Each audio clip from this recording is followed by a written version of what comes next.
दोस्तों तो आज मार्केट में दो एसीमी आईपीओ में जबरदस्त आपको सब्सक्रिप्शन आते हुए देखने को मिले हैं। और खासकर ट्राइडेंट टेक्लेम आईपीओ की बात करें तो इसको लेकर रिटेलर्स काफी क्रेजी देखने को मिले हैं।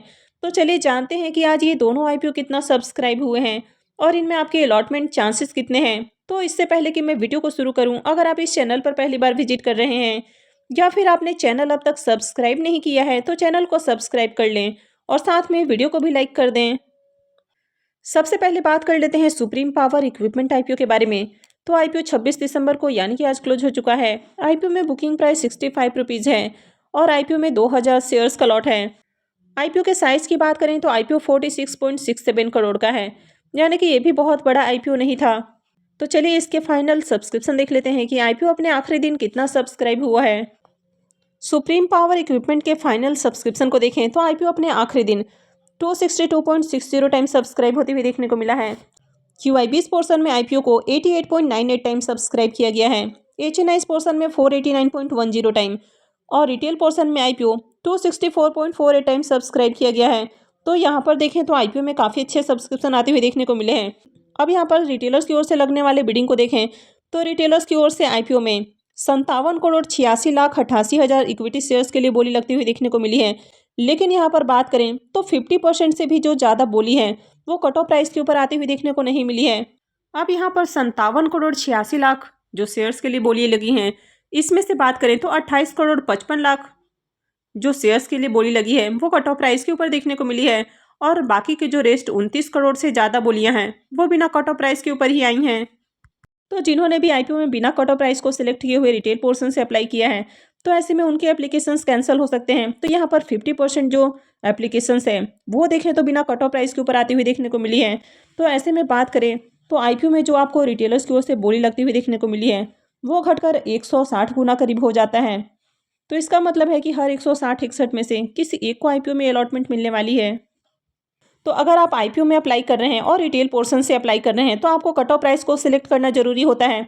हालांकि अगर आप HNI पोर्शन से अप्लाई करते हैं तो आपको कट ऑफ प्राइस सिलेक्ट नहीं करना है, लेकिन अगर आप रिटेल पोर्शन से अप्लाई कर रहे हैं तो आपको कट ऑफ प्राइस को जरूर सिलेक्ट करना है। अगर आप NSE इंडिया के वेबसाइट पर जाकर देखते हैं तो यहाँ पर आप देख पा रहे हैं कि रिटेलर्स की ओर से 57 करोड़ 86 लाख का ऑर्डर लगते हुए देखने को मिला है और इनकी ओर से कट ऑफ प्राइस के ऊपर जो बिडिंग आती हुई देखने को मिली है वो 28 करोड़ 55 लाख शेयर्स के लिए देखने को मिल रही है। और जो बिना कट ऑफ प्राइस के ऊपर बिडिंग आती हुई देखने को मिली है, यानी कि रिटेल पोर्शन में जो बिना कट ऑफ प्राइस की बिडिंग है वो 29 करोड़ 31 लाख से भी ज़्यादा शेयर्स के लिए देखने को मिल रही है।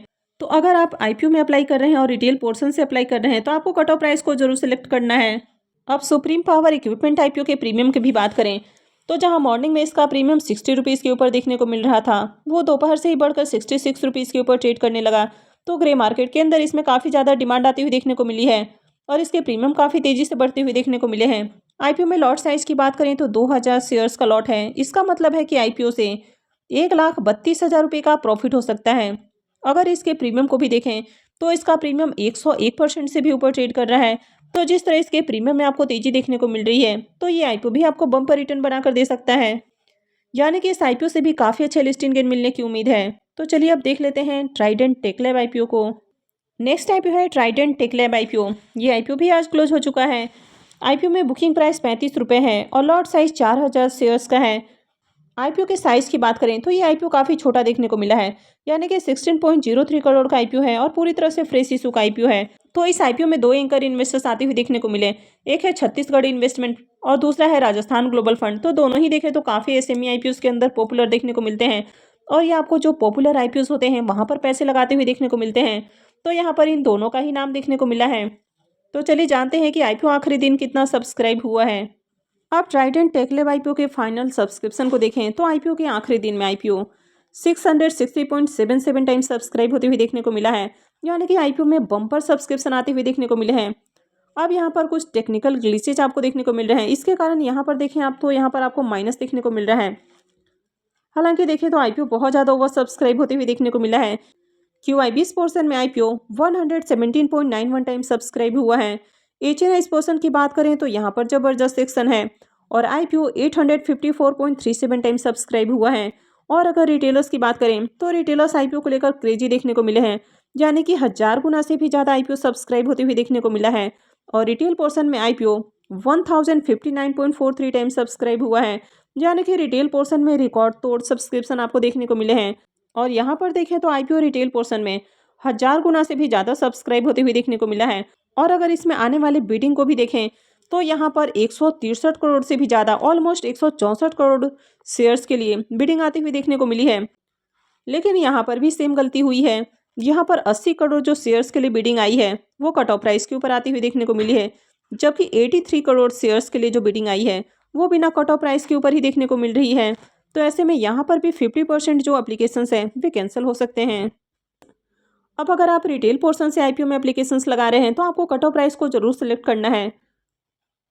अब यहाँ पर देखें तो आईपीओ 1059 गुना से ज़्यादा सब्सक्राइब होते हुए देखने को मिला है, यानी कि 1059-60 में से किसी एक को एप्लीकेशंस लगने वाली है। लेकिन यहाँ पर अगर 50% देखें एप्लीकेशंस को तो वे बिना कट ऑफ प्राइस के ऊपर आई हैं। तो ऐसे में अगर 50% एप्लीकेशंस कैंसिल हो जाती हैं तो आईपीओ आपको 500 गुना सब्सक्राइब देखने को मिलेगा, यानी कि आईपीओ में 500 में से किसी एक को अलॉटमेंट मिल सकती है। अगर आप एनएसई की वेबसाइट पर जाकर चेक करते हैं तो यहाँ पर 80 करोड़ 60 लाख शेयर्स से ज़्यादा की जो बिडिंग है वो कट ऑफ प्राइस के ऊपर आती हुई देखने को मिली है। वहीं पर 83 करोड़ 39 लाख शेयर्स के लिए जो बिडिंग है वो बिना कट ऑफ प्राइस के ऊपर ही देखने को मिल रही है। तो ऐसे में इनके जो एप्लीकेशंस हैं वे कैंसिल भी हो सकते हैं। आप ट्राइडेंट टेक लैब आईपीओ की प्रीमियम को देखें तो इसके प्रीमियम में भी आपको तेजी देखने को मिल रही है। तो जहाँ पहले इसका प्रीमियम 45 रुपीज़ के ऊपर देखने को मिल रहा था वो अभी बढ़कर 50 रुपीज़ के ऊपर देखने को मिल रहा है। और आईपीओ में 4000 शेयर्स का लॉट है। इसका मतलब है कि आईपीओ से करीब 2 लाख रुपए का प्रॉफिट हो सकता है। अगर इसके प्रीमियम को देखें तो इसका प्रीमियम 142% से भी ऊपर, यानी कि ऑलमोस्ट 143% के अराउंड आपको ट्रेड करते हुए देखने को मिल रहा है। तो इसका प्रीमियम काफ़ी हाई प्राइस के ऊपर देखने को मिल रहा है। तो इस आईपीओ से भी आपको ज़बरदस्त प्रॉफिट बनने वाला है। तो अगर आप आईपीओ में अप्लाई कर रहे हैं तो आपको इन छोटी छोटी गलतियों को नहीं करना है, जैसे कि कट ऑफ प्राइस को जरूर सेलेक्ट करना है अगर आप रिटेल पोर्शन से अप्लाई कर रहे हैं। अगर आप एचएनआईज पोर्शन से अप्लाई कर रहे हैं तो फिर आपको सिलेक्ट नहीं करना है। इसके अलावा आपको अपने मल्टीपल डीमेट अकाउंट से अप्लाई नहीं करना है, यानी कि अगर आपके पास 4 या 5 डीमेट अकाउंट है तो आपको उन सभी अकाउंट से अप्लाई नहीं करना है। आपको अपने किसी एक ही डीमेट अकाउंट से अप्लाई करना है। इसके बदले में आप अपने फैमिली मेम्बर्स के डीमेट अकाउंट से अप्लाई कर सकते हैं, यानी कि आपको 5-10 जितने भी एप्लीकेशंस लगाने हैं तो आप अपने फैमिली मेम्बर्स के नाम से एप्लीकेशंस लगाएं, लेकिन एक पेन से एक ही एप्लीकेशंस लगाने हैं। यानी कि एक पेन से जो लिंक आपको मल्टीपल अकाउंट देखने को मिलते हैं तो अगर आप उनसे एप्लीकेशंस लगाते हैं तो आपके सारे एप्लीकेशंस कैंसिल हो जाते हैं। इसके अलावा थर्ड पार्टी पेमेंट भी नहीं करना है, जैसे कि आप पहले करते थे कि अपने फैमिली मेम्बर्स के नाम से आपने डीमेट अकाउंट में अप्लाई किया और आपने अपने यूपीआई आईडी से पेमेंट कर दिया। तो अब ऐसा नहीं करना है। जिनका भी डीमेट अकाउंट है उनके ही बैंक अकाउंट से पेमेंट होना चाहिए, यानी कि उनके ही यूपीआई आईडी या नेट बैंकिंग से पेमेंट होना चाहिए। तो आप आईपीओ में अप्लाई कर रहे हैं तो आपको इन छोटी छोटी बातों को जरूर गौर करना चाहिए। तो आई होप कि आपको जानकारी अच्छी लगी होगी। तो अगर आपने इस वीडियो को अब तक लाइक नहीं किया है तो वीडियो को लाइक कर दें और साथ में चैनल भी सब्सक्राइब कर लें। और वीडियो को अंत तक देखने के लिए आप सबको बहुत बहुत धन्यवाद।